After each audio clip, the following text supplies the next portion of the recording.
Done for the day. अभी घर जाके कुछ खाने का देखते हैं।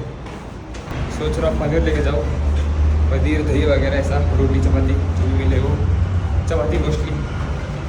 बस मिलते हैं कुछ देर में घर पे। Bye bye. आज का खाना बन रहा है, पनीर दही वगैरह सब मसाला डाल के रखा है, ये बना के मिक्स करके आता हूँ। पनीर फ्राई हो रहा है। ये डन फॉर द, ये नहीं ये यहाँ डन। या अपन अपना हो गया। एक पराठा है केरला वीट पराठा, और ये पनीर और डाल सॉस, थोड़ा सॉस डाल के अपना मील रेडी।